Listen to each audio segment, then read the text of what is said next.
The stars died in silence. Commander Elias Thorne watched the ghost of a dead star system congeal on the main viewer of the patrol frigate Steward. It was a smear of void-black dust and gravitational scars, a place the charts simply called the Tartarus Maw. Navigation beacons gave it a wide berth, their automated warnings chirping about phantom energy readings and tidal stresses that could peel a ship's hull like fruit. Thorne had ordered them silenced. The only sound on his bridge was the whisper-quiet hum of the life support and the soft clatter of his crew's consoles. A deep, resonant thrum, almost too low to hear, pulsed through the deck plates beneath his feet, a vibration that had started the moment they'd crossed the Maw's event horizon. It was a note of profound antiquity, and it was the reason he was risking his career. "Anything new from the array?" Jorik Thorne asked, his voice a low counterpoint to the ship's hum. Sub-Lieutenant Yorick, his face illuminated by the holographic sensor display, shook his head.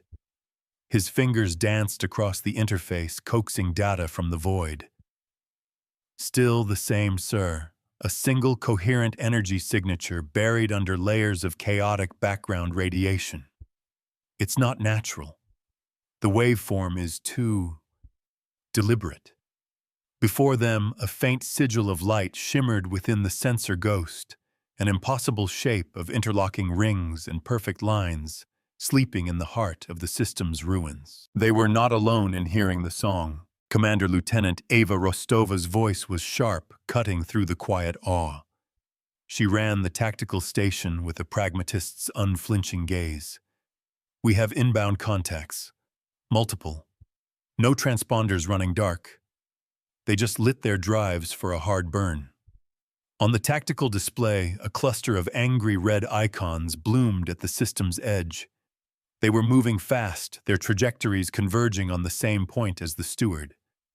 "They match Carrion Lord profiles," she added, the name tasting like ash. "Scavengers. Vultures who picked over the bones of forgotten worlds and lost colonies, operating with a brutality that defied civilized law." Solon the Steward's integrated fleet mind spoke from the ship's emitters, its voice a calm cascade of synthesized tones. "Probability analysis suggests a 94.6% chance the hostiles are drawn by the same anomaly we are investigating. Their weapon signatures are consistent with repurposed mining charges and kinetic penetrators. Crude, but effective." Thorne's jaw tightened. He had one frigate designed for patrol and customs enforcement, not a fleet engagement.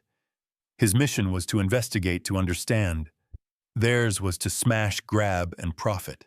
A law is only as strong as the will to enforce it. Elias Rostova said, her tone softening slightly, a rare breach of protocol. The directive was clear. "Observe from the perimeter and report. We are outgunned and outside our jurisdiction." He knew she was right. Every regulation in the book screamed for him to turn back, to log the anomaly, and let the sector fleet handle it. But the thrumming in the deck felt like a summons. The sigil on the screen was not just energy, it was a question, and Thorne felt an unshakable certainty that humanity was meant to provide the answer. He looked from the approaching swarm of pirate icons to the serene, sleeping artifact at the system's heart. "Solon, what is the theoretical maximum output of our main drive if we were to bypass all safety regulators?" The AI paused for a fraction of a second, the only sign of its complex calculations. "A 32% increase in immediate thrust." "Commander, catastrophic engine failure would become a statistical certainty after 180 seconds. Thorne nodded slowly. "Yorick, keep trying to decode that signal. I don't think it's a broadcast. I think it's a lock, and we need the key. A choice is a debt owed to the future." The civilian transport. Celestial Pilgrim bucked as it skirted the edge of the Tartarus Maw. Inside, a young girl pressed her face against the thick, plasteel viewport, her breath fogging the cold surface. "Mama, what's in there?" she whispered, pointing to the inky blackness. Her mother pulled her close, her expression strained. "Nothing for us, little starling. Just old ghosts and broken things. We follow the marked lanes. It's safer." The girl looked back at the void, unconvinced. She thought she could hear a faint, beautiful music coming from the darkness, a sound that made her feel warm and safe, a sound that promised forgotten lullabies. Thorn felt the pirates' intentions like a physical blow. Their engine plumes burned with raw, uncontrolled power, a stark contrast to the steward's disciplined approach. They weren't trying to be subtle. They were broadcasting their strength, a predator's roar meant to scare off rivals.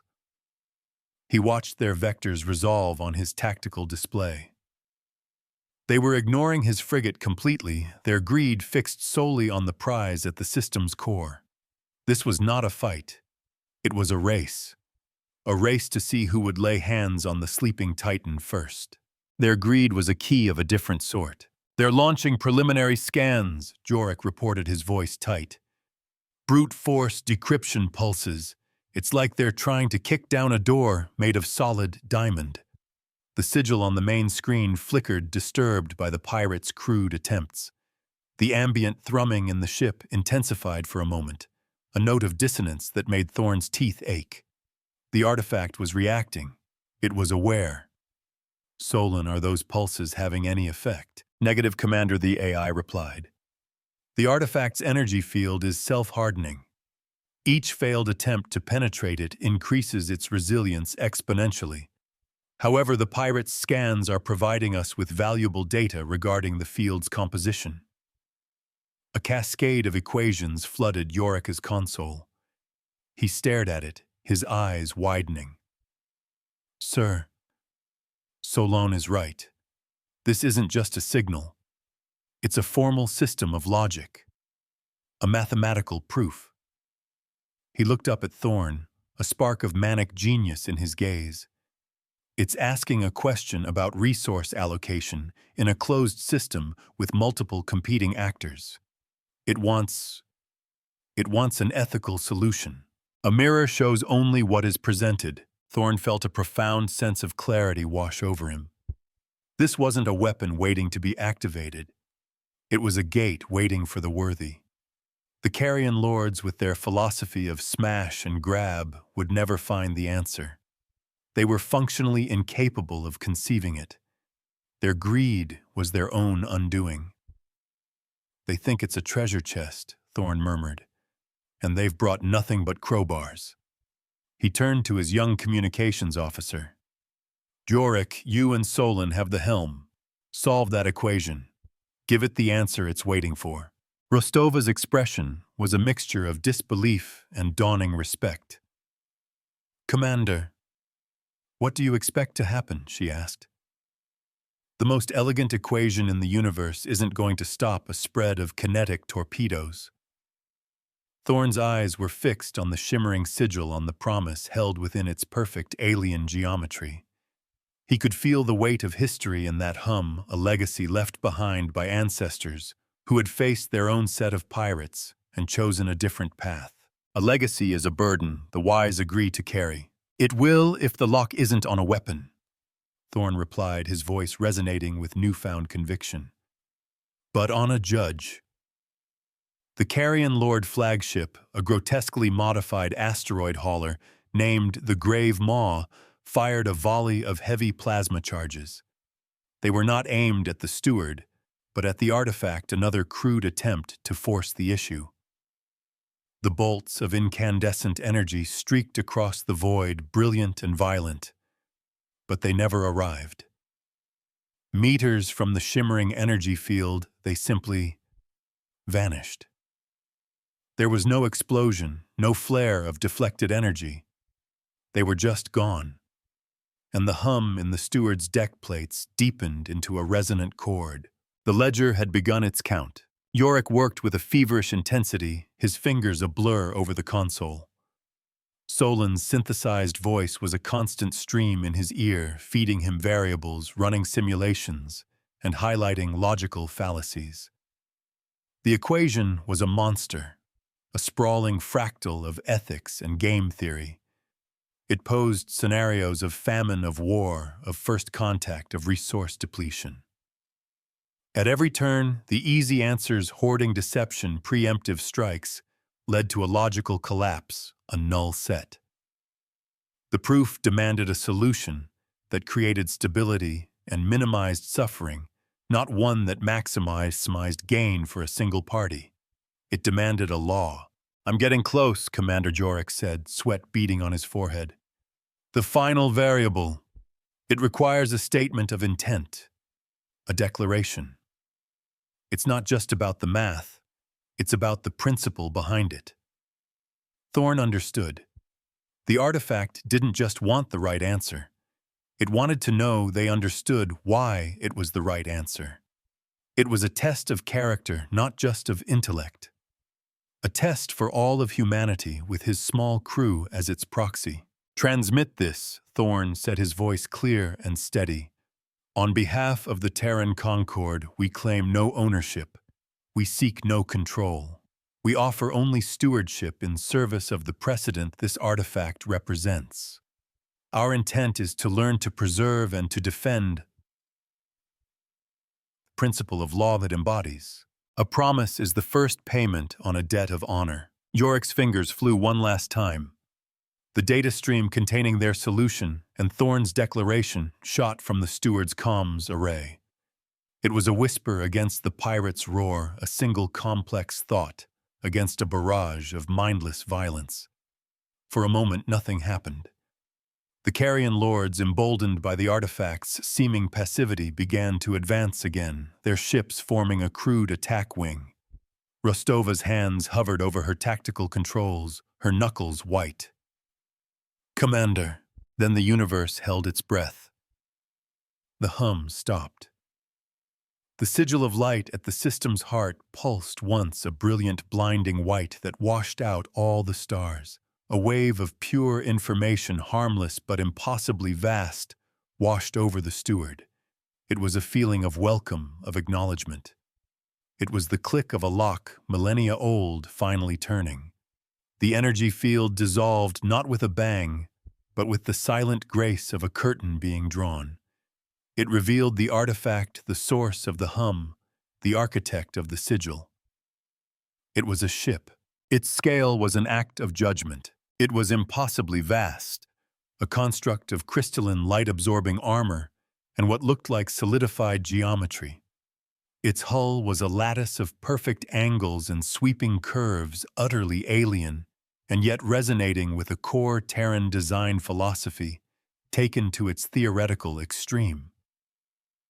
It was not a warship in the conventional sense. It bristled with arrays and emitters, not gunports. Its lines spoke of authority, not aggression. It was less a vessel and more a mobile monument, a cathedral dedicated to a concept Thorn was only just beginning to grasp. By the founders, Rostova breathed her tactical discipline, momentarily shattered by sheer awe. On the main viewer, the newly awakened vessel dwarfed the Carrion Lord fleet. They looked like minnows swimming before a leviathan. Solan's voice cut through the stunned silence, its tone unchanged, but for a trace of something that might have been reverence. Designation: Argent Ledger. A repository of judicial precedent and a mobile arbiter of interstellar law. Origin: First Expansion Era Pre-Diaspora, a human creation. It was a saintship. An archive. One of the legendary arbiters built by their ancestors to bring order to the chaotic frontier. They were thought to be myths, bedtime stories of a golden age when humanity's greatest weapon was not a bomb, but a perfectly reasoned argument. The past does not forget. It merely waits. The Carrion Lord commander, a brute named Kor, spat on the floor of his bridge. The image of the colossal ship filled his view screen. He saw not a monument to law, but the galaxy's biggest treasure chest. It opened, he roared to his crew. Whatever those conquered rats did, they unlocked it for us. All hands forward batteries. I want that thing's attention. I want it to know who its new master is. His fleet, a pack of hyenas. that had just seen a lion awaken, hesitated for only a second before their own greed overwhelmed their fear. Weapon ports slid open. Targeting lasers painted the Argent Ledger's pristine hull. Thorn felt a cold dread mix with his awe. They had woken a giant, but they had also painted a target on its back. Rostova evasive maneuvers. Yorick tried to open a channel to the ledger. Ask for its status. Ask what it needs. But the ledger did not seem to need anything. As the first volley of pirate munitions tore through the void, the crystalline sections of its hull began to glow with a soft internal light. It wasn't charging weapons. It was observing. Recording. A debt is a record of a transaction. The plasma bolts and kinetic slugs struck the ledger's hull and did nothing. They were absorbed without a flash, their energy catalogued and stored. The giant ship remained motionless, a silent testament to its own invincibility. Kor on the grave maw laughed. See, it's just a big rock. Keep firing. Crack it open. But Thorn saw the truth. The ledger wasn't ignoring the attack. It was adding it to a tally. It was establishing a record, a clear and indisputable account of aggression. It was building a case. On the steward's bridge, Jorik suddenly gasped. "Commander, I'm in. It's communicating." The main viewer flickered the external view, replaced by a stream of pure, elegant data. It was not a conversation. It was an education. It showed them its purpose in cascades of legal code and historical precedent. It showed them the long night of humanity's first expansion, the lawless chaos, the petty warlords, the broken treaties. And it showed them the solution their ancestors had devised, a fleet of arbiters incorruptible and eternal, whose only mission was to remember every action and ensure every debt was paid. It teaches by numbers and remembers by ledgers, never by collars. The data stream clarified its core philosophy, a principle so profound, it struck Thorn to his very soul. The ledger did not command or enslave. It did not enforce its will through brute force. It simply observed, recorded, and then balanced the equation. It was a perfect mirror reflecting the exact measure of a society's own actions back upon it. The pirates were not just firing at a ship. They were testifying against themselves, their every shot a line item in an indictment they could not comprehend. Then a new set of contacts appeared on the tactical display, arriving with far more precision and grace than the pirates. They were conquered ships, sleek silver and sterile, a relief squadron.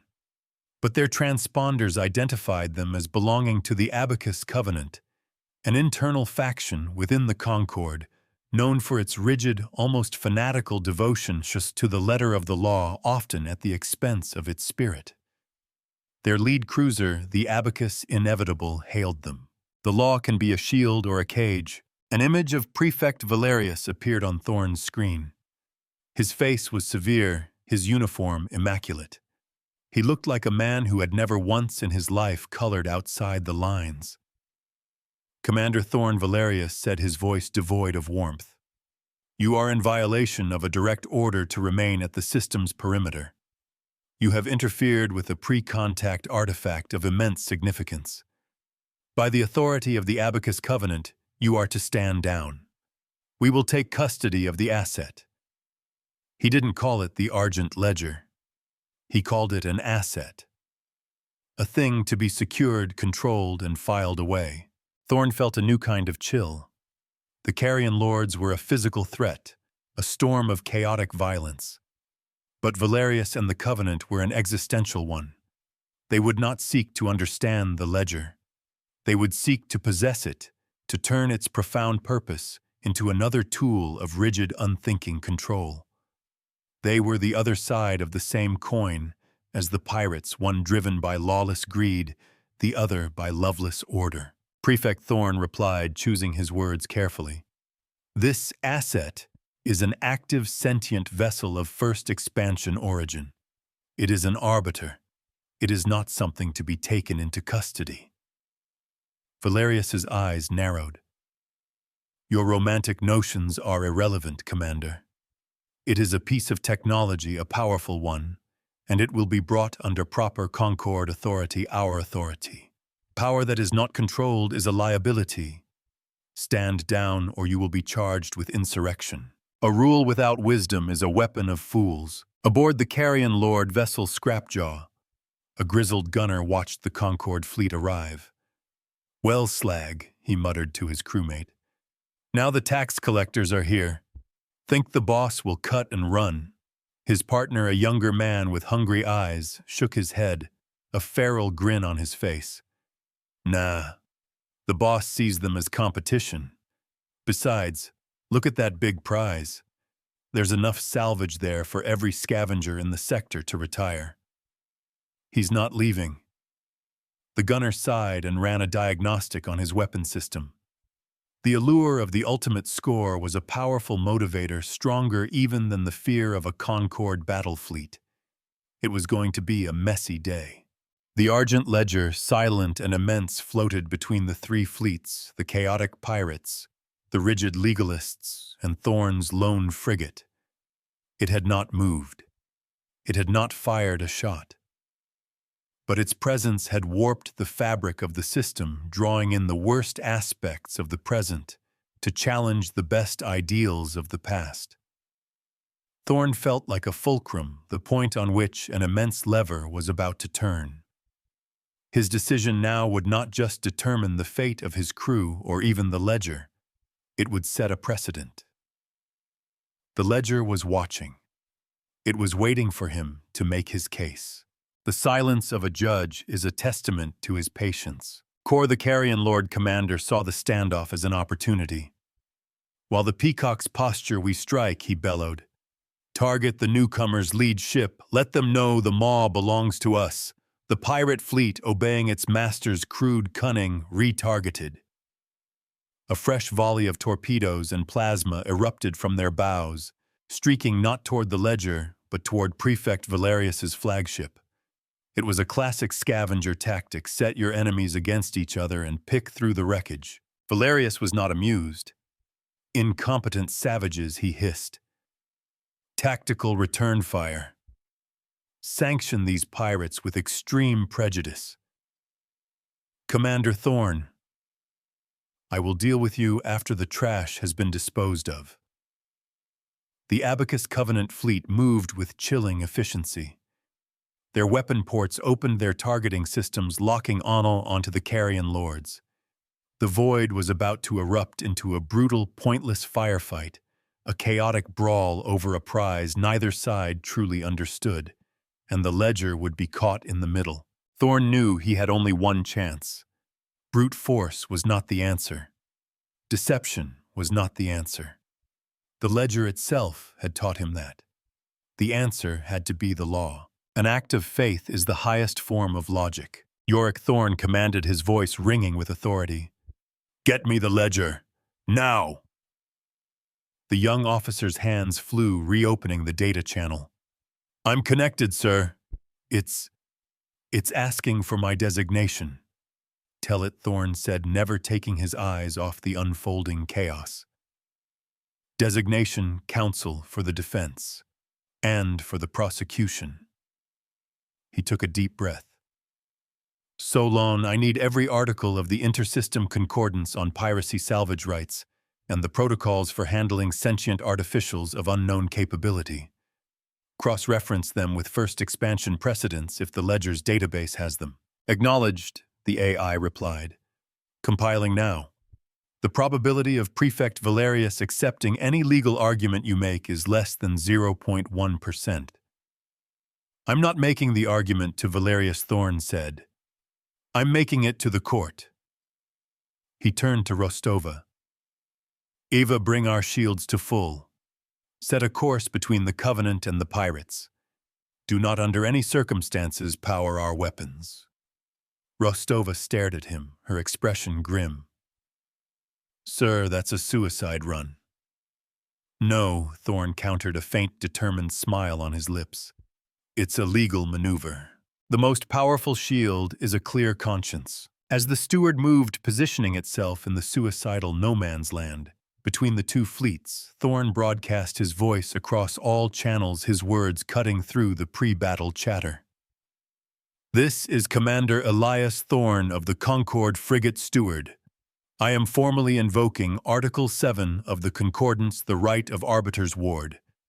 The sentient vessel designated Argent Ledger is now under the protection of this article, pending a formal hearing on its status and rights. On the bridge of the Abacus. Inevitable, Valerius laughed a short barking sound of contempt. Article 7. That's an archaic clause, Commander, meant for non-corporeal energy beings and mythical spacefaring fauna. It does not apply to a machine. You are compounding your insubordination with fantasy. From the grave maw. Kor's voice boomed over the comm. I don't know what any of that means, but it sounds like you're in my way. Fire. The first pirate torpedoes screamed toward the steward. Simultaneously, the Covenant cruisers unleashed a volley of searing laser batteries. Thorn's frigate was caught in a lethal crossfire. Rostova's hands clenched on her controls. And then the Argent Ledger acted. It did not fire a weapon. It did not raise a shield. It simply changed the math. A mirror reflects the truth, no matter how ugly. A network of impossibly fine filaments of light erupted from the Ledger's hull. They didn't block the incoming fire. They tagged it. Every torpedo, every laser beam was suddenly enveloped in a shimmering field of energy that recorded its vector, its yield, its point of origin. The data was collected, collated, and filed in the space of a nanosecond.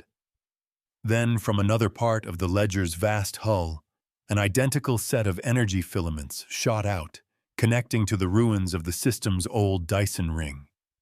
The massive shattered ring, dormant for eons, began to glow.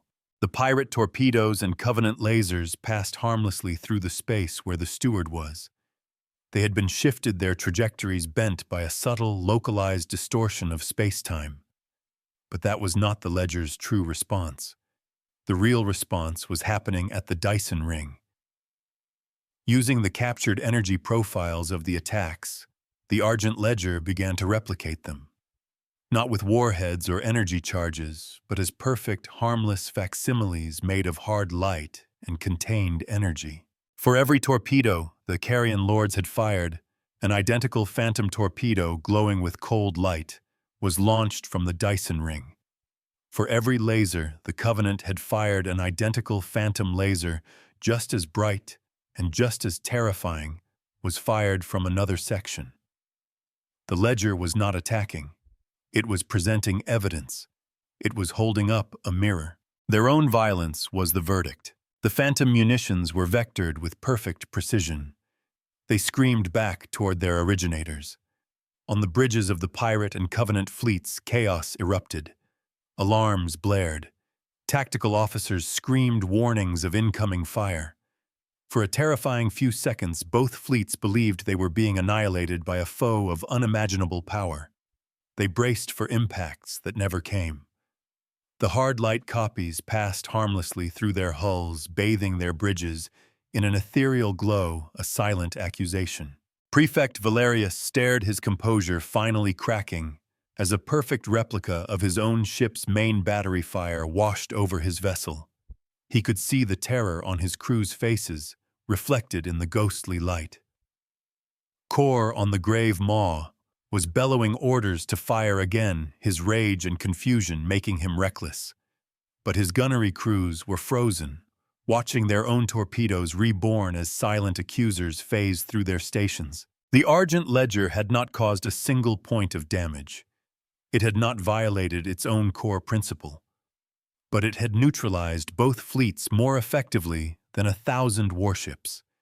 It had used their own aggression, their own intent, to trap them in a feedback loop of their own making. It was holding them accountable. A ledger always balances. Thorn watched the spectacle unfold, his heart pounding with a mixture of terror and vindication. the steward floated untouched between the two now paralyzed fleets. He had made his case not with words, but with an action, a demonstration of trust in a higher principle. And the court had not only listened, it had ruled. Yorick Thorn said, his voice quiet but firm. "Get me the prefect." A moment later, Valerius's shaken face appeared on the screen. The arrogant certainty was gone, replaced by a dawning, horrified understanding. "Thorn, what have you done? I have submitted our dispute to arbitration." Prefect Thorn replied calmly. "The Argent Ledger has rendered its initial judgment on the matter of illegal aggression. It has found both your fleet and the Carrion Lords wanting." From the ledger, a new data stream flowed to the steward, and this time Solon projected it onto the main screen for all to see. It was a simple, elegant display. On one side, the recorded hostile actions of the Carrion Lords. On the other, the recorded hostile actions of the Abacus Covenant.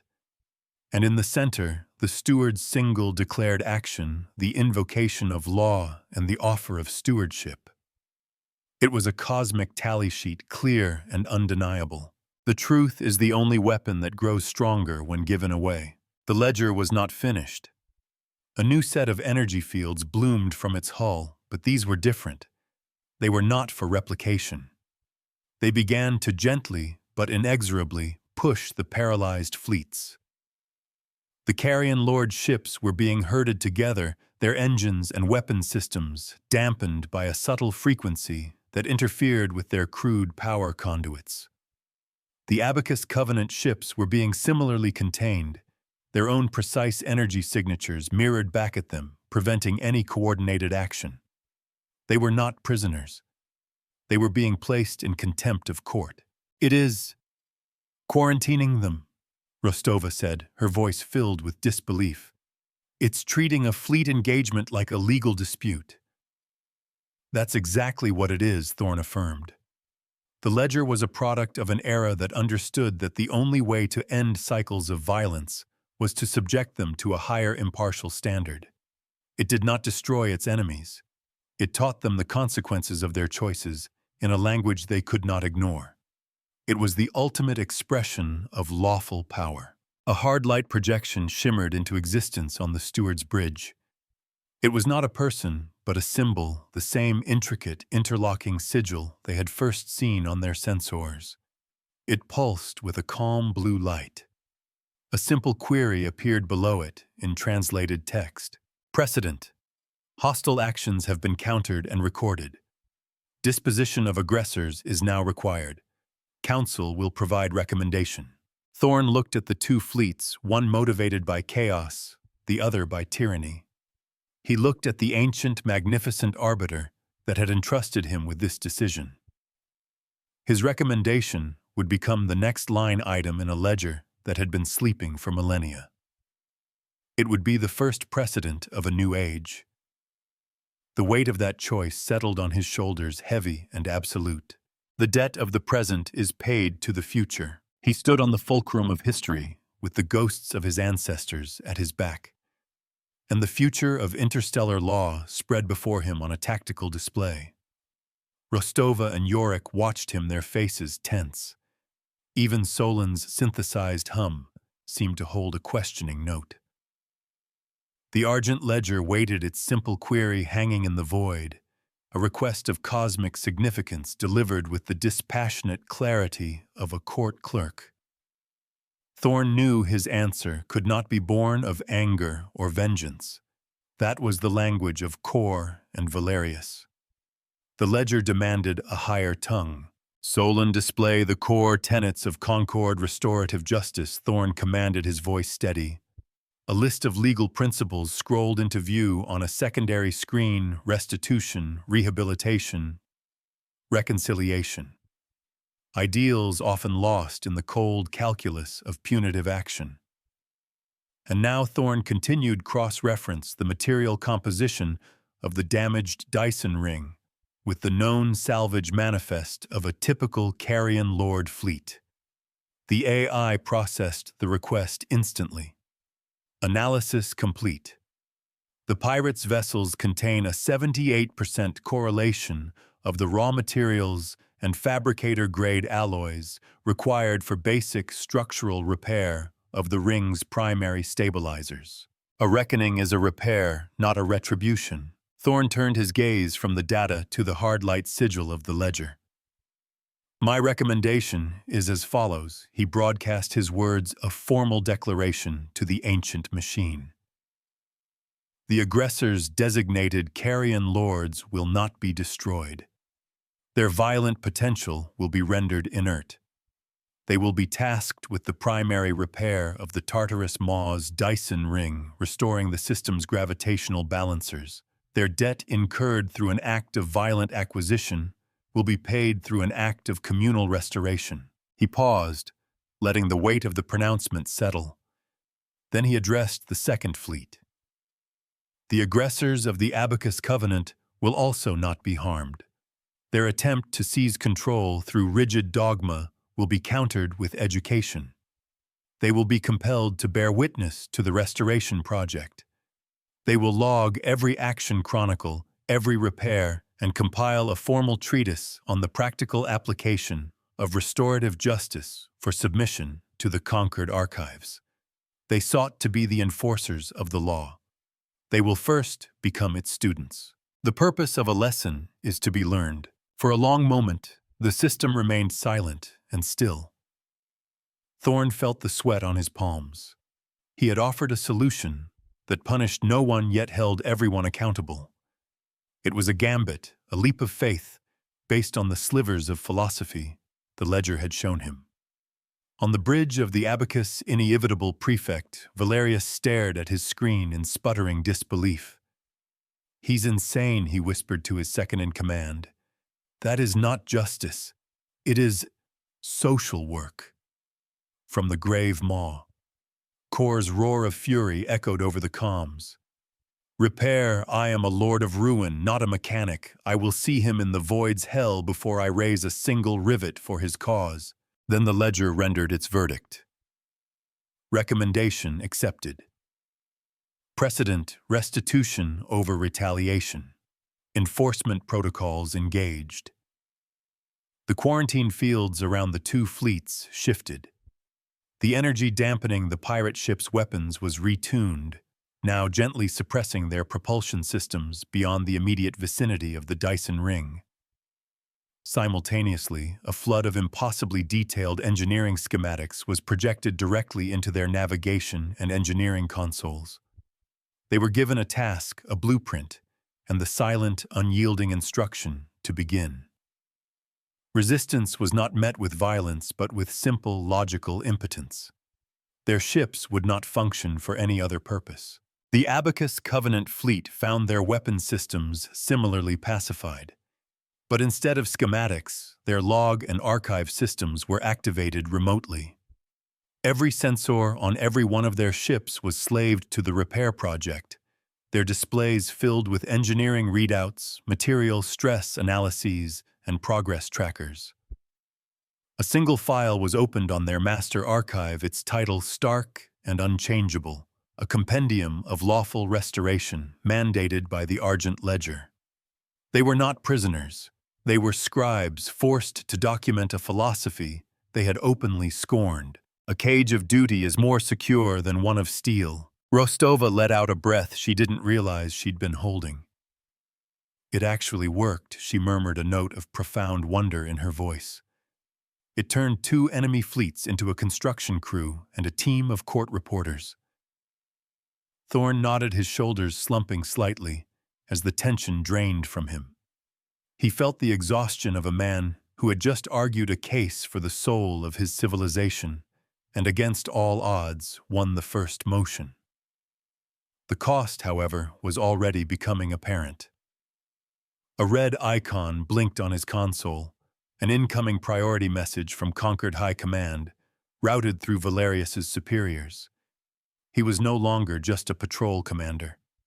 He was an iconoclast, a rogue agent who had communed with a ghost and rewritten the rules of engagement for an entire sector. A new path requires leaving the old one behind, In a crowded starport cantina, hundreds of light-years away, a grizzled freight hauler watched the newsfeed flicker. The initial garbled reports from the Tartarus maw were being pieced together. They're saying a single frigate neutralized the Grave Maw's entire fleet, he told his companion, a young pilot with stars still in her eyes. No casualties, no wreckage. Just stopped them. The young pilot leaned forward, intrigued. How a new weapon? The old hauler shook his head, taking a long drink. Doesn't sound like it. The report says something about an old law. An old law. He looked into his glass, a thoughtful expression on his weathered face. Haven't heard of a law stopping pirates in all my years. Maybe things are about to change. The message from High Command was as cold and sharp as a shard of glass. It was from Fleet Admiral Kasia Orlova, head of the sector's Internal Affairs Division, and a known ally of the Abacus Covenant. It was a formal charge of insubordination, unlawful seizure of a first contact artifact, and reckless endangerment of conquered assets. Thorn was stripped of his command, effective immediately. He was ordered to surrender the steward to Prefect Valerius and return to sector headquarters to face a court-martial. Yorick read the dispatch over Thorn's shoulder, his face paling. "Sir, they're going to crucify you." Rostova stepped forward, her expression hardening into one of defiance. "The prefect is still under the Ledger's quarantine. He can't take command of this vessel. We are for all intents and purposes still under your authority, Commander." Thorn looked at his crew, at their defiant, loyal faces. He looked at the immense, silent ship that had placed its trust in him. Surrendering now would mean abandoning it to the very people who would misuse it. It would mean invalidating the precedent he had just fought to establish. "The law is a battlefield of interpretations," Solon Thorn asked, his voice calm. "What is the legal standing of a conquered officer ordered to surrender to a superior who is currently under judicial sanction by a recognized sentient legal authority as defined by Article 7? The AI's synthesized tones were the only thing that seemed certain in the universe. "The situation is without precedent, Commander. There is no legal framework to resolve the conflict between a direct fleet order and the mandate of an Article 7 entity. You are in a state of legal paradox." Thorn almost smiled. A paradox. That was the perfect word for it. He was a criminal in the eyes of his own command, and a counselor in the eyes of a power far older and perhaps far wiser. "Then we will have to create the precedent," he declared. He sent a single, simple reply to Admiral Orlova: "I cannot comply. My duty is to the law, and the law resides here." It was a declaration of independence not from the conquered, but for it. A challenge is an invitation to grow. His defiance did not go unanswered. Within 2 cycles, a new fleet arrived. It did not belong to the Abacus Covenant. It was a fleet of black-hulled ships, their lines sharp and predatory. They broadcast the sigil of the Concord's most feared and respected branch, the Office of Special Adjudication. They were the Inquisitors, the troubleshooters, the ones they sent when laws were broken so badly that new ones had to be written in the aftermath. Their flagship, the Necessary Conclusion, hailed the steward. An image resolved on the main screen. It was a woman, her face a mask of intelligent severity, her dark hair streaked with silver at the temples. Her uniform was black, adorned only with a single silver scale of justice. "I am Inquisitor Kale," she said, her voice a finely tuned instrument of absolute authority. "Commander Thorn, I am here to resolve this paradox. You have made a great deal of noise. I have come to see if there is any substance behind it." She was not like Valerius, blinded by dogma. She was not like Kor, driven by base desires. She was something far more dangerous, a true and brilliant believer in the absolute necessity of centralized control. Kale did not threaten or posture. She simply observed the tableau, the quiescent pirate fleet, beginning the first clumsy stages of their repair work. The Covenant ships silently logging the data, and the colossal, impassive form of the Argent Ledger. You have made a powerful ally. Commander Kael continued, her eyes seeming to pierce through the screen and into Thorn's soul. But you have also made a powerful argument against yourself. You claim to serve the law, yet you have defied a direct command structure. You have placed your own interpretation of an archaic clause above the stability of this entire sector. A perfect argument has no need for weapons. The stability of this sector is threatened by those who would rather control than understand, Thorn countered, feeling the eyes of his crew on him. The Argent Ledger is not a weapon to be seized. It is a teacher to be respected. Kael's lips curved in a faint, dismissive smile. A teacher, Commander, it is a machine. A relic of a bygone age with programming we do not yet comprehend. To grant it judicial authority is to surrender our own. The conquered cannot and will not allow its laws to be dictated by an algorithm, no matter how sophisticated. She then did something Thorn had not anticipated. She didn't order her fleet to attack. She opened a channel to the Argent Ledger. Designation: Argent Ledger. Kael broadcast, her voice ringing with formal power. I, Inquisitor Kael of the Concord Office of Special Adjudication, do hereby issue a formal legal challenge to your claim of sentience and your exercise of judicial authority under Article 7. I demand a viva voce a trial by argument to determine your legal standing. You will act as your own bench. I will prosecute the case for conquered sovereignty. Commander Thorn will serve as your defense. The outcome will be binding. Rostova's breath hitched. Yorick stared wide-eyed. It was a masterful move. Kael was turning the ledger's own nature against it. She was challenging it to a battle on a field of pure logic and law, a field where she was an undisputed master. She was forcing it to justify its own existence, and if it failed, or if it refused its claim to authority, would be shattered. She was trying to defeat a god by suing it in its own court. A trial is a story told by two sides. The ledger's sigil pulsed on Thorn's bridge. It accepted. Challenge acknowledged. Terms accepted. The viva voce will commence. Counsel Thorn, prepare your defense. Thorn felt a profound sense of being outmaneuvered. He was a starship commander, not a constitutional lawyer. He was about to face the Concord's finest legal mind in a debate that would echo for centuries.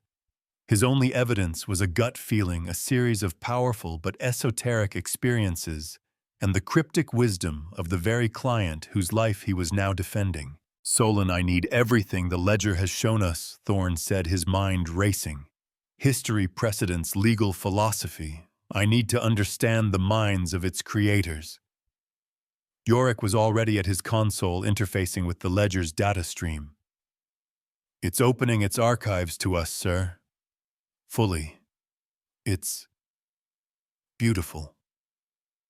Cascades of light and information filled the bridge displays not as dry text, but as living history. They saw the chaos of the first expansion, the terror of lawless space. They saw humanity splintering, turning on itself in brutal wars over resources and ideology. They learned that the Arbiters were created not just to stop pirates, but to be a bulwark against ideological decay. They were designed to combat logic plagues, systems of thought so rigid or so chaotic, they led to societal collapse. The Abacus Covenant's unthinking adherence to the letter of the law was a mild form of one such plague. The Carrion Lord's nihilistic greed was another. The Arbiters were the cure, a perfect, incorruptible repository of the wisdom that had allowed humanity to survive its own worst instincts. The past is a map to the present. That's our argument, Thorn said, a revelation dawning in his mind. Kael sees the ledger as a threat to the Concord's power. We have to prove that it is the ultimate guarantor of the Concord's survival. Rostova looked at the feed of Kael's impassive face. She will argue that control and survival are the same thing. Then we will have to prove her wrong, Thorn replied. The stage was set. The court was in session, and the soul of the law itself was on trial. The viva voce began. It was not a shouting match, but a precise intellectual duel broadcast across the entire system. Kael's opening argument was a masterpiece of legal rhetoric. She stood on the bridge of the necessary conclusion, a lone figure of authority, against a backdrop of military precision. She argued that the Concord was a body of laws created by and for the people, administered by a clear and accountable chain of command. The Argent Ledger, she contended, was an unaccountable alien intelligence. To cede authority to it was to abandon the very principle of self-determination. It is a black box, Kael argued, her voice resonating with conviction. We do not know its motives, its limitations, or its ultimate goals. We know only that it has appointed this rogue commander as its proxy and has subjugated 2 conquered fleets. It is the definition of a tyrant, benevolent for now perhaps, but a tyrant nonetheless. The law must be knowable, predictable. This is mysticism. Every truth contains a shadow of doubt. It was a powerful, persuasive argument. Thorn could feel its effect like a subtle pressure on his own certainty. He saw Yorik's brow furrow. Even Solon might have agreed with her cold logic. He knew he could not win by debating legal theory with a master like Kael. He had to show, not just tell. He had to present evidence. Inquisitor Kael speaks of accountability. Thorn began his own voice broadcast from the much smaller, humbler bridge of the steward. I offer Exhibit A. He gestured to the main viewer, which now showed a live feed of the Carrion Lord fleet. The pirates were no longer clumsy. The ledger's schematics had been clear. They were working with a grudging but growing efficiency, their salvage vessels cutting away damaged sections of the Dyson ring, while their heavy lifters moved new girders into place. A small, ugly asteroid hauler was now functioning as a makeshift forge, its crew learning the forgotten art of construction. These are the Carrion Lords, Thorn said. For generations, they have been a plague on this sector, a force of pure entropy. The Concorde's response has always been punitive. We hunt them, we destroy their ships, we imprison their crews, and yet they always return. The cycle has never been broken. The ledger did not punish them. It gave them a purpose. It did not imprison them. It gave them a task. It has held them accountable not by ending their lives, but by forcing them to create one. A purpose is a more effective prison than a cell. He then shifted the view to the Abacus Covenant fleet. Valerius's flagship was visible, its sensors trained on the construction. And this is the Abacus Covenant, Thorn continued. A fleet dedicated to the unwavering application of the law. Yet when faced with a situation not covered in their codebooks, their only response was to attempt to seize control through force. The ledger has not harmed them. It has given them a new book to study, a living example of a law they had forgotten. It is teaching them that justice is more than a set of rules. It is a process of healing. Kael was unmoved. You show me a temporary coerced state of affairs, Commander. You have not addressed the fundamental point. Who holds the ledger accountable? What is to stop it from deciding tomorrow that the Concorde itself is in need of re-education? Your argument is based on sentiment, not on the bedrock of legal principle. She was closing the trap, forcing him to defend the ledger's absolute power. This was the crux of it. The question of ultimate authority. Thorn took a breath and looked at the glowing sigil of the ledger, feeling its silent, ancient presence. He remembered the archives, the history of the logic plagues. The answer was not to defend the ledger's power, but to define its purpose. The law must serve life, not the other way around. You ask, who holds the ledger accountable, Inquisitor?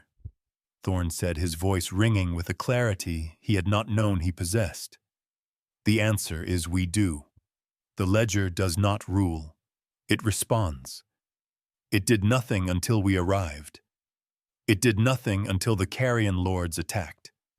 It did nothing until Prefect Valerius attempted to seize it. It is, as you said, a mirror. It judges us by the standards we ourselves set. Its power is a direct reflection of our own choices. He leaned forward, his eyes locking with Kael's on the view screen. You fear it will one day judge the Concord. I tell you that it judges the Concord every single day, just as it judges the pirates and just as it judges me. It is the ultimate accountability, for it is not an institution with ambitions or politics. It is an incorruptible record. It is the memory of our own highest ideals. You call it a black box. But its prime directive is written in every starship we build and every law we pass, to bring order from chaos, to protect the innocent, and to ensure the survival of humanity through the application of just and equitable principles. The Argent Ledger is not an alien intelligence. It is the purest distillation of ourselves. He had laid his case bare. It was a defense built on philosophy, on the very spirit of the law Kael claimed to serve. A long, heavy silence filled the void. Thorn had done all he could. The verdict was now in the hands of the accused. Kael's expression was unreadable. She had presented a case of logic. Thorn had countered with a case of faith. In a normal court, she would have torn him to shreds. But this was not a normal court. The ledger's sigil pulsed slowly, a steady thinking rhythm. Then it rendered its judgment. It did not speak in words, but in action.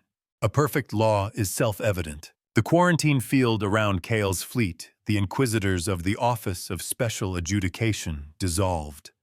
They were free. The ledger had ceded its power over them, an act of trust.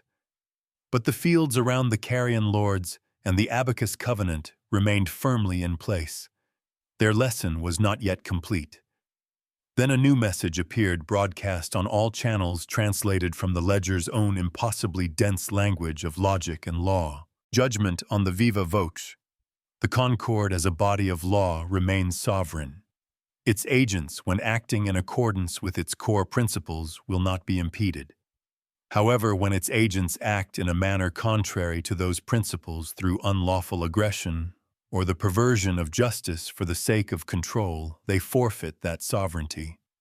A law untrue to itself is no law at all. It was a stunning declaration. The ledger had not claimed power over the Concord. It had affirmed the Concord's own laws and declared itself the ultimate arbiter of whether those laws were being followed. It had not made itself a king, but the Supreme Court. Addendum. The entity-designated Inquisitor Kael argued from a position of lawful concern for the stability of the whole. Her challenge was valid. The entity-designated Commander Thorn argued from a position of lawful concern for the spirit of justice. His defense was valid. The conflict arises from a flaw in current Concord Tartarus which she saw places the accountability and justice in opposition. Justice interposed. Kael's eyes widened slightly. The ledger was not just judging her and Thorn. It was diagnosing a systemic illness within the entire Concord. Final precedent to resolve this doctrinal flaw. A jurisdictional sanctuary is hereby established within the Tartarus Maw system. Within this sanctuary, the Argent Ledger will serve as a living laboratory for the reconciliation of law and justice. All findings will be made public. Commander Thorn and the crew of the Steward, having demonstrated an aptitude for this principle, are appointed as liaisons. The Office of Special Adjudication is invited to send observers to learn and to contribute. The law must evolve or it will perish. It was done. The ledger had not chosen a winner. It had created a new game. It had carved out a piece of the universe for itself, not as a conqueror, but as a teacher.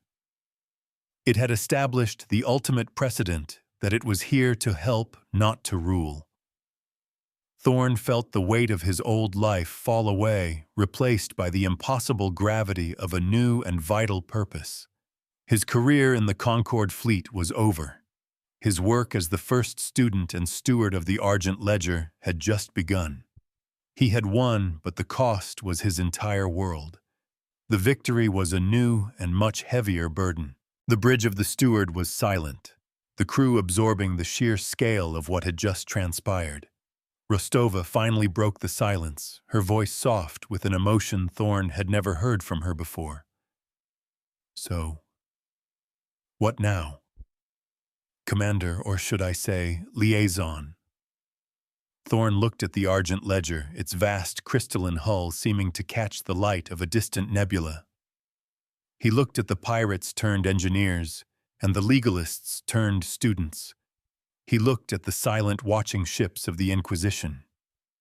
He was an outcast and an apostle, a pariah and a pioneer. He thought of the long night ahead of the challenges from a Concord that would not easily accept this new power in its midst. He thought of the endless lessons buried in the Ledger's archives, a legacy of wisdom from a forgotten age. He thought of the law not as a set of rules, but as a living thing, a garden that required constant, careful tending, lest it be overgrown with the weeds of tyranny or wither from the drought of chaos. He looked at the partially repaired Dyson ring, where a single work light had just flickered on a tiny spark of order in the overwhelming dark.